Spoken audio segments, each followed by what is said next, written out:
Hi అండి. This is Sandhya. మన ముందు ఈరోజు డాక్టర్ ఆమెని గారు ఉన్నారు. She is a consultant gynaecologist at VB clinic Vanasthalipuram.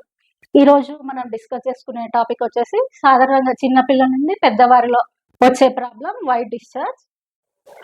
దాని గురించి ఇప్పుడు మనం డాక్టర్ గారిని అడిగి తెలుసుకుందాము. హలో డాక్టర్ గారు. ఇప్పుడు వైట్ డిశ్చార్జ్ అనేది అందరి మహిళల్లో ఉంటుంది. అది ఏ కేసులో నార్మల్ అండి? ఎప్పుడు అబ్నార్మల్? ఎప్పుడు డాక్టర్ని మనం కలవాలి? యా ఈ క్వశ్చన్ చాలా మందికి ఉంటుంది.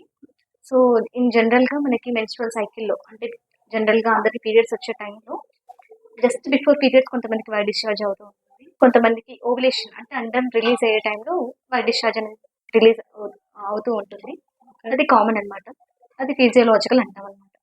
కొంతమందిలో ఏమవుతుంది అంటే ఎక్కువగా వైట్ డిశ్చార్జ్ అవుతూ ఉంటుంది. అంటే వాళ్ళు ప్యాడ్ పెట్టుకోవాల్సినంత వైట్ డిశ్చార్జ్ అవ్వడము, దురద రావడము, అలాగే స్మెల్ రావడము బాగా, అండ్ కలర్ కూడా చేంజ్ అవుతూ ఉంటుంది. జనరల్గా అయితే మన ఫిజియోలాజికల్ దాంట్లో కలర్లెస్ ఉంటుంది అనమాట, వాటరీ వాటరీ ఉండొచ్చు.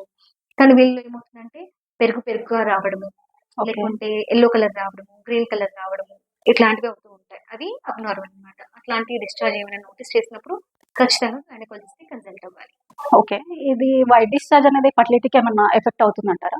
యా అంటే చాలా లాంగ్ పీరియడ్స్ లో ఉన్నప్పుడు, అంటే కొంతమంది ట్రీట్మెంట్ తీసుకోరు వైట్ డిశ్చార్జ్ ఉన్నప్పుడు. కొంతమంది ఏమనుకుంటారంటే సిగ్గుతోనూ భయంతోనూ వాళ్ళు గైనకాలజిస్ట్ ని కన్సల్ట్ అవ్వరు. అలాగే వదిలేయడం వల్ల, కొంతమంది తగ్గిపోతుందనే అని నిర్లక్ష్యం చేయడం వల్ల ఏమవుతుందంటే రికరెంట్ గా ఇన్ఫెక్షన్ అనేది వస్తుంటుంది. ఫస్ట్ అనేది వెజనల్ నుంచి స్టార్ట్ అయ్యి మెల్లిమెల్లిగా అది యూట్రస్ అండ్ ట్యూబ్స్ ఓవరీస్ దాకా పాకేస్తుంది అనమాట. సో ఇలా ట్యూబ్స్ ఎఫెక్ట్ అయినప్పుడు ఏమవుతుందంటే ట్యూబ్స్ అనేవి బ్లాక్ అయిపోవడము, దానివల్ల ఏంటి కన్సీవ్ అవ్వకపోవడము, కొన్నిసార్లు కన్సీవ్ అయినా కూడా ప్రెగ్నెన్సీ అనేది ట్యూబ్ లో వచ్చేస్తుంది, ఎక్టోపిక్ ప్రెగ్నెన్సీ. ఓకే. ఈ విధంగా ఫర్టిలిటీని అది ఎఫెక్ట్ చేయొచ్చు. ఓకే. ఇప్పుడు ప్రెగ్నెన్సీ ఉమెన్ లో వైట్ డిశ్చార్జ్ ఎక్కువగా ఉన్నట్టయితే అదేమన్నా బేబీకి ఎఫెక్ట్ అవుతుందంటారా? యా అంటే ప్రెగ్నెన్సీలో కొంతవరకు వైట్ డిశ్చార్జ్ కామన్ అండి. ప్రెగ్నెన్సీలో ఏమవుతుందంటే ఈస్ట్రోజన్ లెవెల్స్, ప్రొజెస్ట్రాన్ లెవెల్స్ ఎక్కువగా ఉంటాయి. అంటే బ్లడ్ సప్లై ఎక్కువగా ఉంటుంది అనమాట. కింద వెజైనా, యూరినా, సర్విక్స్ ఏరియా ఎక్కువ బ్లడ్ సప్లై ఉంటుంది కాబట్టి కొంతవరకు వైట్ డిశ్చార్జ్ ఉండొచ్చు. ఈ వైట్ డిశ్చార్జ్ ఎలా ఉండిద్ది అంటే కొంచెం వాటరీగా ఉండిద్ది అనమాట. మనకి ఎటువంటి స్మెల్ కానీ ఇచ్చింగ్ కానీ ఉండదు. కానీ ఎప్పుడైతే అది స్మెల్ కానీ ఇచ్చింగ్ కానీ ఉండి కలర్ ఏమైనా చేంజ్ అయినప్పుడు మనం ఖచ్చితంగా డాక్టర్ని కన్సల్ట్ అవ్వాలి. ఇలా వైట్ డిశ్చార్జ్ ఉన్నప్పుడు వీళ్ళకి ఏంటంటే బేబీస్ ఎర్లీగా డెలివరీ అయిపోవడాలు, ప్రిమెచ్యూర్ డెలివరీస్ అంటారు, అలా అవ్వడాలు, లేకుంటే బేబీకి ఇన్ఫెక్షన్స్ అవ్వడాలు అలాంటివి జరుగుతూ ఉంటాయి. వీళ్ళు ఈ లక్షణాన్ని ఇంకెలా ఈజీ కనిపెట్టొచ్చు అంటే వీళ్ళకి అసోసియేటెడ్ యూరిన్ ట్రాక్ట్ ఇన్ఫెక్షన్స్ కూడా ఉంటాయి. అంటే మూత్రం ఇన్ఫెక్షన్స్ ఉంటాయి వీళ్ళకి.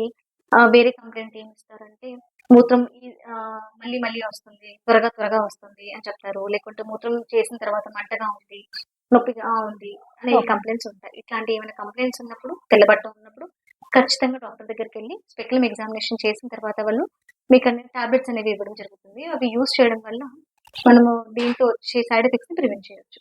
ఓకే. ఇప్పుడు మార్కెట్ లో చాలా ఉంటున్నాయి కదండి, వి వాష్ అట్లాంటివి, అవి యూజ్ చేయొచ్చు అంటారా? అది మంచిదేనా? యాక్చువల్లీ ఏంటంటే ఈ వి వాష్ అనేవి ఎక్స్టర్నల్ జెనిటేలియా అంటే లేబియా మేజోరా, మైనోరా అని బయట వల్గా వాటిని క్లీన్ చేసుకోవడానికి మాత్రమే. కానీ కొంతమంది ఏం చేస్తారంటే వెజనాన్ని కూడా క్లీన్ చేస్తారు. వెజనల్ డౌట్స్ అని చెప్పేసి వాటిని ఏం చేస్తారంటే హైజీన్, ఇంటిమేట్ హైజీన్ అని చెప్పేసి వాటన్నిటిని క్లీన్ చేసుకుంటూ ఉంటారు. జనరల్ గా మన వెజనాలో పిహెచ్ వచ్చేసి పిహెచ్ ఎసిడిక్ ఉంటుంది అనమాట. కానీ ఈ వేవ్ వాష్లు ఇవన్నీ ఏంటి ఆ ఎసిడిటీని తగ్గించేస్తాయి, ఆల్కలైన్ చేస్తాయి. ఎప్పుడైతే ఎసిడిక్ గా ఉండిద్దో మన వెజనా అనేది బ్యాక్టీరియల్ ఇన్ఫెక్షన్స్ ఇట్లాంటివి తక్కువగా ఉంటాయి. కానీ ఎప్పుడైతే ఈ వీ వాష్లు ఇవన్నీ యూజ్ చేయడం వల్ల ఎసిడిటీ అనేది తక్కువైపోయి వేరే బ్యాక్టీరియా గ్రో అవ్వడానికి ఆస్కారం ఉంటుంది. సో ఇవన్నీ బయట ఎక్స్టర్నల్ గానే యూజ్ చేయాలి తప్ప లోపల వీ వాష్ అనేది లోపల వెజనాన్ని క్లీన్ చేసుకోవడానికి మాత్రం యూజ్ చేయకూడదు. ఓకే. చిన్నపిల్లల్లో ఉంటుందండి వైట్ డిశ్చార్జ్? చిన్నపిల్లలు కూడా వైట్ డిశ్చార్జ్ రావచ్చు. ఎటువంటి స్త్రీలకు ఏంటంటే గ్లాన్స్ అనేవి ఉంటాయి అనమాట బయట, లేబియా మేజోరా, మైనోరా, ఇక్కడ ఈ ఏరియాస్ లో గ్లాన్స్ ఉంటాయి అనమాట. దాని ద్వారా కొంచెం ఏదైనా డిశ్చార్జ్ ఉత్పత్తి అవ్వచ్చు, పెద్ద ప్రాబ్లం ఏం కాదు. కానీ వాళ్ళు కూడా ఏమైనా కలర్ చేంజ్ ఉండి, ఇచ్చింగ్ ఉండి బాగా, అండ్ ఎక్కువ స్మెల్ రావడం కానీ, ఎక్కువ ప్రొఫ్యూజ్ గా డిశ్చార్జ్ రావడం కానీ అట్లాంటివి ఏమైనా ఉంటే ఖచ్చితంగా డాక్టర్ని కన్సల్ట్ అవ్వాలి. అండ్ ఇంకొక ప్రాబ్లం ఏంటంటే చిన్న పిల్లలు తెలిసి తెలియకను ఏదైనా స్లేట్ పెన్సిల్స్ లేకుంటే పెన్స్ అవి ఇన్సర్ట్ చేసుకోవడం, అట్లాంటి ఫారిన్ బాడీస్ ఏమైనా ఉన్నా కూడా ఫౌల్ స్మెల్ డిశ్చార్జ్ అనేది చిన్నపిల్లల్లో చూడొచ్చు మనం. ఖచ్చితంగా అట్లాంటివి నోటీస్ చేసినప్పుడు డాక్టర్ దగ్గర తీసుకెళ్ళాలి. ఓకే. ఇంకా మోనోఫాస్ స్టేజ్ లో ఉండే ఉమెన్స్ ఉంటారు కదా, వాళ్ళకి కూడా వైట్ డిశ్చార్జ్ ఉంటుంది. అది ఏ స్టేజ్ లో ఉంటే అబ్నార్మల్ అంటారు? మెనోపాజల్ ఉమెన్ లో కూడా మనం వైట్ డిశ్చార్జ్ చూడొచ్చు. కానీ కొంతమందికి ఏంటంటే చాలా ఫౌల్ స్మెల్ వచ్చేసి బ్లడ్ అసోసియేటెడ్‌గా ఉంటదనమాట. అంటే బ్లడ్ కూడా కలిసి వస్తూ ఉంటుంది. ఇట్లా చూసినప్పుడు అది ప్రమాదకరం అనమాట. క్యాన్సర్ ఈ ఏజ్ గ్రూప్ వాళ్ళు క్యాన్సర్‌కి ఎక్కువ ప్రోన్ అవుతూ ఉంటారు. సర్వికల్ క్యాన్సర్‌కి. సో, వాళ్ళు ఎక్కువ కామన్‌గా ఉంటది కాబట్టి ఖచ్చితంగా వాళ్ళు గైనకాలజిస్ట్‌ని కన్సల్ట్ అవ్వాలి. ఓకే.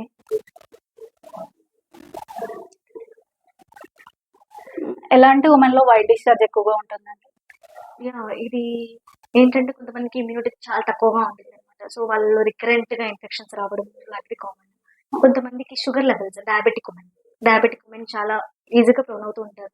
సో, ఈ వైట్ డిశ్చార్జ్ అనేది బాక్టీరియల్ ఇన్ఫెక్షన్ కావచ్చు, ఫంగల్ ఇన్ఫెక్షన్ కావచ్చు, ట్రైకోమోనాస్ అనేది వేరే ఇన్ఫెక్షన్ ఇట్లాంటివి ఉంటాయన్నమాట. ఆ ఇన్ఫెక్షన్స్ అయినా అవి ఉండొచ్చు. సో, క్యాండిడల్ ఇన్ఫెక్షన్స్ అనేవి డయాబెటిక్ ఉమెన్‌లో చాలా కామన్. వాళ్ళు ఎక్కువ వైట్ డిశ్చార్జ్ చూసే అవకాశం ఉంటుంది. కొంతమందిలో బ్లడ్ హిమోగ్లోబిన్ లెవెల్స్ అనేవి తక్కువగా ఉంటాయి. వాళ్ళు చూసే అవకాశం ఉంటుంది. కొంతమందిలో హైజీన్ ప్రాపర్‌గా ఉండదు. సో, యూజువల్లీ డైలీ ఇట్లా వైట్ డిశ్చార్జ్ కంప్లెయింట్‌తో ఉన్న ఉమెన్ డైలీ ట్వైస్ బాత్ చేసి ప్యాంటీస్ లూజ్‌గా వేసుకోవడం, ఫ్రెష్ ప్యాంటీస్ వేసుకోవడము, డైలీ ట్వైస్ చేంజ్ చేసుకోవడము ఇట్లాంటివి కూడా చేయాలి. ఓకే. ఎలాంటి ఫుడ్ తీసుకోవడం వల్ల వైట్ డిశ్చార్జ్‌ని తగ్గించొచ్చు? యాహ్! ఇప్పుడు వెజైనాలో అనేది మనకి ఒక హెల్తీ బ్యాక్టీరియా ఉంటదనమాట. లాక్టోబాసిల్లస్ అనేది.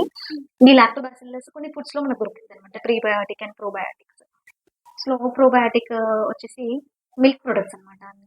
ఇట్లా యోగర్ట్ కానీ, లేకుంటే కర్డ్ కానీ, బటర్ మిల్క్ కానీ, ప్లెయిన్ మిల్క్ కానీ ఇట్లాంటివి తీసుకోవడం వల్ల మనకి ప్రోబయోటిక్ అంటే ఈ బ్యాక్టీరియాని ఎక్కువగా గ్రో చేయొచ్చు. ఈ బ్యాక్టీరియా ఏం చేస్తదంటే మన పీహెచ్‌ని బ్యాలెన్స్ చేసిద్దనమాట వెజైనాలో. ఓకే. అలా. ప్రీబయోటిక్స్ అంటే ఈ బ్యాక్టీరియాని గ్రో చేసే ఫుడ్స్ అనమాట. బనానా లాంటి ఫుడ్స్. ఇదండి ఈరోజుటి వీడియో. మీకు ఫర్దర్‌గా ఏమైనా ఇన్ఫర్మేషన్ కావాలన్నా డైరెక్ట్‌గా మీరు డాక్టర్‌ని కన్సల్ట్ అవ్వచ్చు. At VB clinic Vanasthalipuram. Thank you.